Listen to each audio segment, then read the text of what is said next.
التطور في الفترة الأخيرة لمسلسل اللعبة كان ملحوظ جدا في طريقة الكتابة وكمان في أداء الممثلين، لأن بدايته كانت ضعيفة جدا وتقريبا لحد الحلقة الخامسة، ولكن مع الوقت بدأ يتطور وبدأ ياخد نفس القوة الكوميدية بتاعت زمان. ولكن في نصيحة مهمة لازم نقولها، لأن المسلسل تقريبا بينتهي وأبطاله بيختفوا واحد ورا التاني.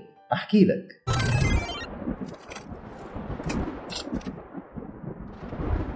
مسلسل اللعبة مؤخرا رجع لجودته في الكوميديا، وده راجع للكتابة اللي اتحسنت كتير عن الأول، والتحديات كمان بقت مبتكرة جدا الفترة الأخيرة. ولكن بقى في نقطة مهمة جدا بسبب التحديات المبتكرة، معرفش خدت بالكم منها ولا لا، وهي اختفاء الكوميديا لبعض أبطال مسلسل اللعبة. وده بقى ظهر لنا في التحدي اللي كل واحد فيهم خد شخصية التاني وعاش بيها يوم. وهنبدأ باللي كان أضعافهم وكانت الكارثة اللي ظهرت لنا، وهو أحمد فتحي. يا انتهت العنكبوت، لقيت العنكبوت، لقيت العنكبوت. خلينا متفقين ان احمد فتحي اللي بيقدم شخصية سعدون هو اضعف واحد فيهم في الحس الكوميدي في المسلسل. انما انت لو بتضحك على كوميديته فدي مشكلتك، انا ماليش دعوة بيها، انما هو يعتبر اضعف واحد فيهم ككوميديان.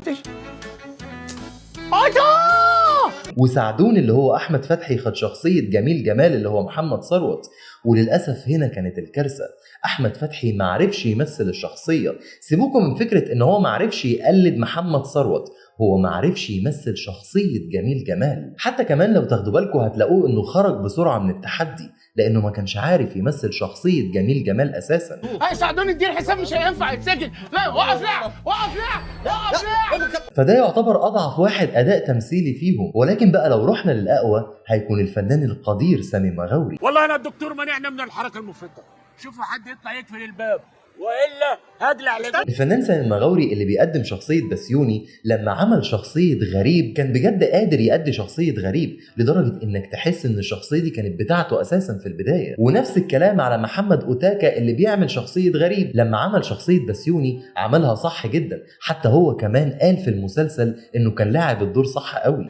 مازو بيه حط قوانين جديدة عشان نعيش مع بعض في الكومباوند. فكده احنا معانا احمد فتحي اللي يعتبر كان ضعيف جدا في ادائه التمثيلي وتقمصه لشخصيه جميل جمال، ده غير كمان انه اضعف واحد في الكوميديا. ومعانا في الناحيه الثانيه سامي مغاوري ومحمد أوتاكا اللي قدروا يعملوا ادوار بعض ببراعه وكانها ادوارهم اساسا. طب نروح بقى للي جم وما جوش في المسلسل واللي من السهل جدا يتبدلوا باي حد، وهو العنصر النسائي في المسلسل، اذا كان ميرنا جميل او مي كساب او حتى الفنانه القديره عارفه عبد الرسول. العنصر النسائي في المسلسل ما يعتبرش قوي نهائي، ده بالعكس في بعض الأحيان ممكن يبوظ مشاهد كمان. ده غير إن هم لو اتغيروا جم ناس غيرهم محدش هيحس بفرق إن لم يكن الموضوع هيبقى أفضل كمان. فبالتالي لما خدوا أدوار بعض كان الموضوع سهل قوي بالنسبة لهم. يعني ميرنا لما خدت شخصية مي كساب كانت بس يا دوبك بتزعق كل شوية. 6 سنين ضاعوا من عمري وأنا بتعالج عندك يا فاشل يا دكتور القرد. ولما مي كساب تقمصت شخصية ميرنا جميل ما عملتش حاجة غير إنها كانت بتتكلم بسهوكة. شفتوا بقى التمثيل سهل إزاي؟ معلش اصل انا والله اول يوم ليا النهارده ومش عارفه. اما بقى لو رحنا للشخصيتين الاساسيتين في المسلسل وهم الابطال، اذا كان شيكو او هشام ماجد، في الحقيقه الاثنين دول قادرين يقلدوا بعض اصلا في الحياه العاديه، صحاب بقالهم سنين طويله قوي، ومن السهل ان هم يقلدوا لزمات بعض. فبالتالي كمان استمرارهم مع بعض في مسلسل اللعبه لكام سنه ورا بعض قادر يخلي كل واحد فيهم يقلد التاني وببراعه، برغم ان هم ما قلدوش بعض ببراعه ولا حاجه، هم استغلوا لزمات بعض اللي حافظينها عن بعض. طلبات مازو باشا. طمني كده لو اسراء المجنونه دي اتحركت تكلمني على طول. سامع؟ هو اللي هيقفله وهينظف السلم ويلمع الترابزين ويطوق العربيات. اما بقى عن محمد ثروت في شخصيه جميل جمال، خدت بالكم من حاجه؟ محمد ثروت ما بيمثلش غير بالطريقه دي في كل الاعمال. من يومين اتفرجت انا على فيلم ألبومه، حسيت ان انا بتفرج على شخصيه جميل جمال لمحمد ثروت في الفيلم، مش الشخصيه التانية اللي كان طالع فيها باسم البوهيمي تقريبا. انا لمحته في كارفور بينقي بطاطس، ده بقى ده قوي يا معلمين. وده بقى اللي ثبت لي اكتر لما شفت محمد ثروت بيعمل شخصيه احمد فتحي في المسلسل. برغم ان محمد ثروت حاول على قد ما يقدر انه يجيب شخصيه سعدون في المسلسل، وده كان واضح جدا من ادائه، الا ان محمد ثروت محبوس في شخصيه واحده تقريبا من المستحيل يخرج منها، وهي نفس الشخصيه اللي بيكررها في كل الاعمال الكوميدي اللي بيعملها. المدام نفسها في الرنجه معناها مش بعدتها والله تشتهي الاكلات السوقيه ديت. فبالتالي محمد ثروت برغم كل اجتهاده في انه يجيب شخصيه سعدون، الا ان شخصيه جميل جمال تقريبا لازقه فيه وما بتطلعش. لا لا يا معلم الدين حسين، انا ممكن اخش اهرهر الزعانيف واسلك المجاري كمان لو حبيت. كده يبقى احنا قلنا مين اللي ضعيف في التمثيل ومين اللي كمان ضعيف في الكوميدي،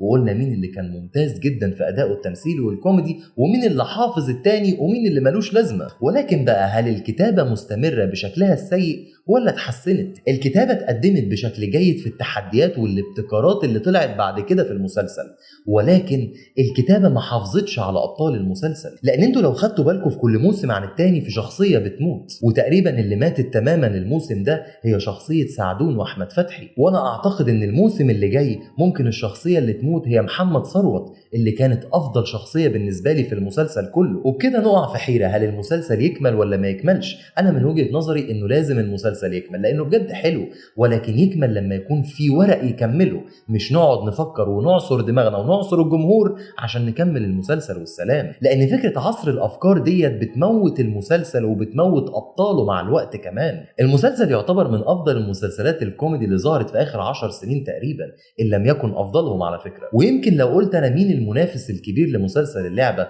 يمكن يكون هو الكبير قوي لتاريخه ولحبنا لاحمد مكي كمان. المسلسل يعتبر حاليا هو مسلسل ممتاز جدا، وفعلا الكتابه اتحسنت والاداء اتحسن مع الوقت. المهم انت قول لي رايك، شايف ان المسلسل ده لازم يكمل مهما كانت الكتابه ولا يكمل وقت ما يكون في ورق كويس يكمله؟ مستني رايكم في التعليقات. اشوفكم الفيديو الجاي. يا بجحتك يا بجحتك. أجل!